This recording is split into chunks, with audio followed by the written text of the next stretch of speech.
Olá pessoal, vamos dar continuidade aos nossos estudos da evangelização da nossa querida Casa Transitória. Hoje em especial falaremos sobre o tema de como os espíritos interferem em nosso pensamento. Já chegamos no 10º item desse nosso estudo acerca do pensamento e seus reflexos em nossa vida. O tema de hoje, então, como dissemos, é pensamento e influência dos espíritos. A reflexão, como proposta inicial, é para imaginarmos a seguinte situação, corriqueira, bem simples, né?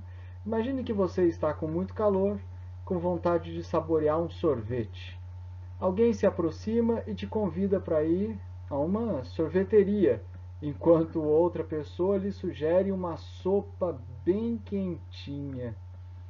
E aí, qual sugestão será que a gente vai acolher?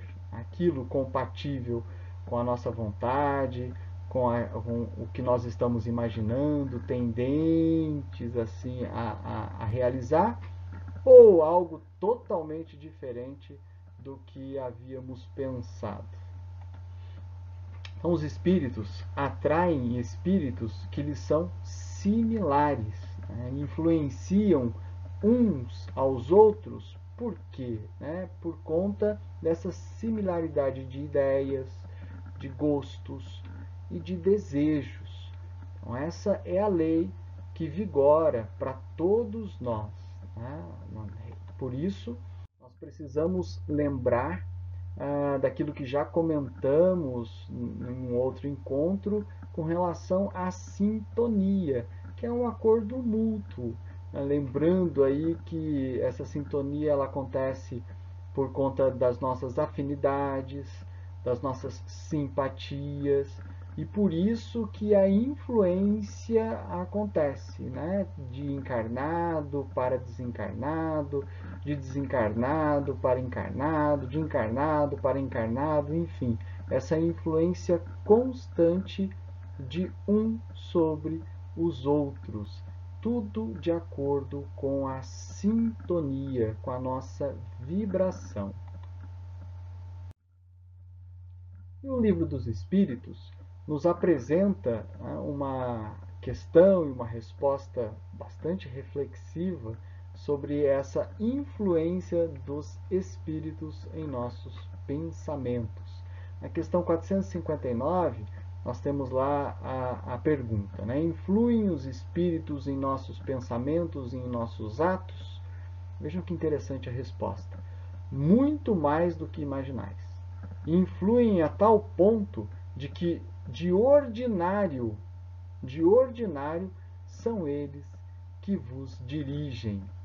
Então a gente parece que tem totalmente o controle, do nosso pensamento, do nosso sentimento, quando na verdade estamos recebendo influências múltiplas a todo o instante. E essa influência só acontece porque nós estamos em sintonia, ou seja, porque nós desejamos receber esse ou qualquer outro tipo de influência.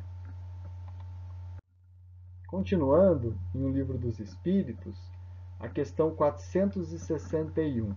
Como havemos de distinguir os pensamentos que nos são próprios dos que nos são sugeridos? E a resposta: quando o pensamento vos é sugerido, tendes a impressão de que alguém vos fala. Geralmente, os pensamentos próprios são os que acodem em primeiro lugar. Afinal, não vos é de grande interesse estabelecer essa distinção. Muitas vezes é útil que não saibais fazê-la. Não a fazendo, obra o homem com mais liberdade. Se ele decide pelo bem, é voluntariamente que o pratica. Se toma um mau caminho, maior será sua responsabilidade.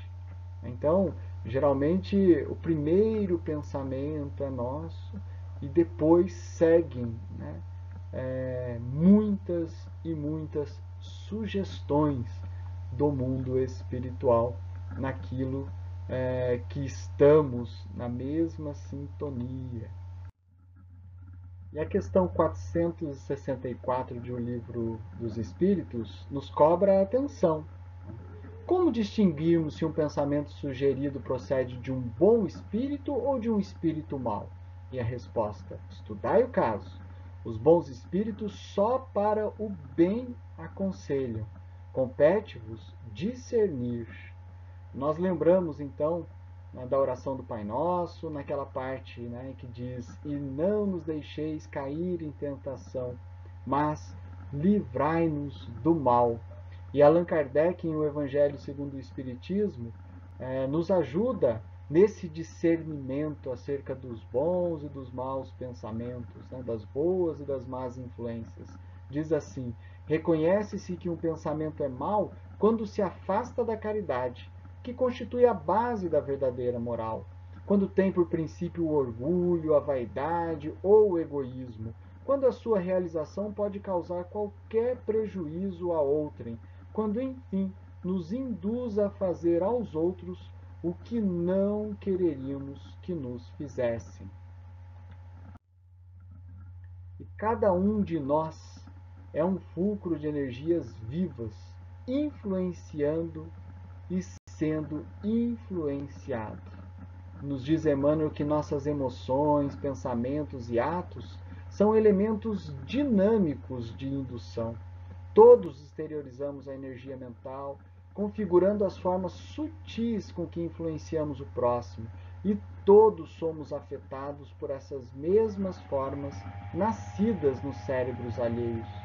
Cada atitude de nossa existência polariza forças naqueles que se nos afinam com o modo de ser, impelindo-os à imitação consciente ou inconsciente. Isso porque o pensamento é idioma universal, e compreendendo-se que o cérebro ativo é um centro de ondas em movimento constante, estamos sempre em correspondência com o objeto que nos prende a atenção. E aí a gente pensa, pensamento, energia mental, centro de ondas em movimento constante, quanta informação. Mas como acontece efetivamente a influência dos espíritos em nossos pensamentos, Qual que é o mecanismo? E Kardec explica esse mecanismo no livro A Gênese. Detalha para a gente. Vejam que interessante. Sendo os fluidos o veículo do pensamento, este atua sobre os fluidos como o som sobre o ar. Então, o pensamento atua sobre os fluidos. Eles nos trazem o pensamento, como o ar nos traz o som. Pode-se, pois, dizer, sem receio de errar, que há nesses fluidos ondas e raios de pensamentos que se cruzam sem se confundirem, como há no ar ondas e raios sonoros. Há mais. Criando imagens fluídicas, o pensamento se reflete no envoltório perispirístico, como num espelho.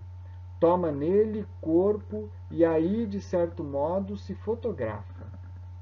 Tenha um homem, por exemplo, a ideia de matar a outro. Embora o corpo material se lhe conserve impassível, seu corpo fluídico é posto em ação pelo pensamento e reproduz todos os matizes deste último. Executa fluidicamente o gesto, o ato que tentou praticar.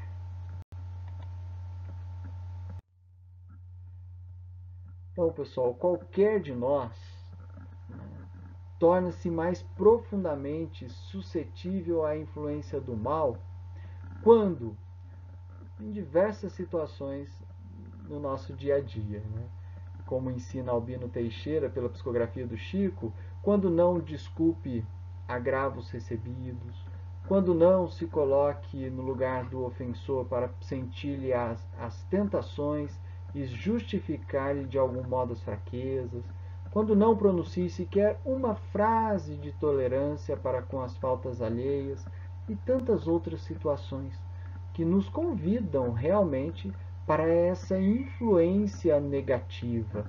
Por isso que nós precisamos vigiar o nosso pensamento e praticar coisas boas.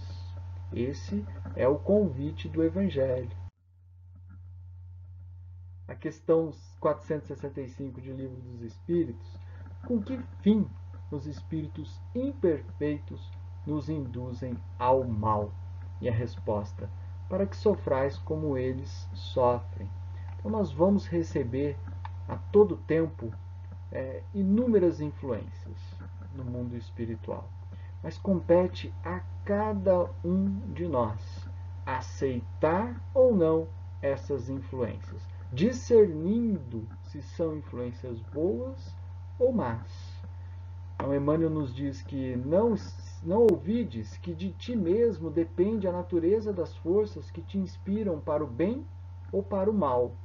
Se desejas descer aos abismos da sombra, encontrarás o auxílio das potências que ainda se comprazem nas trevas.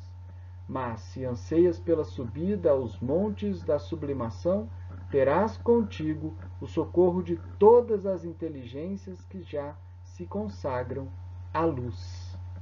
Somos, assim, responsáveis pela nossa ligação com as forças construtivas do bem ou com as forças perturbadoras do mal.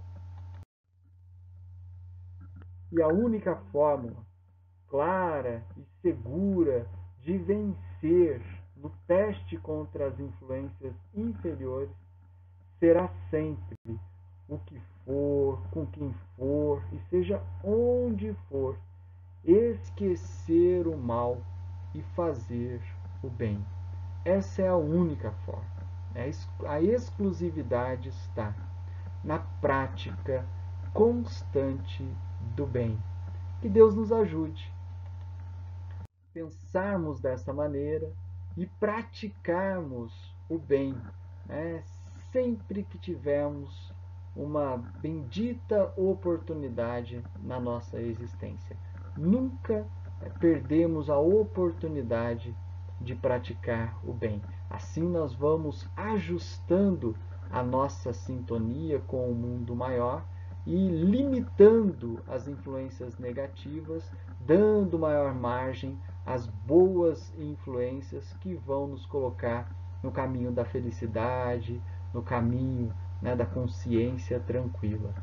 Um abraço a todos e muito obrigado por mais esse momento compartilhando do estudo do Evangelho de Jesus à luz da doutrina espírita.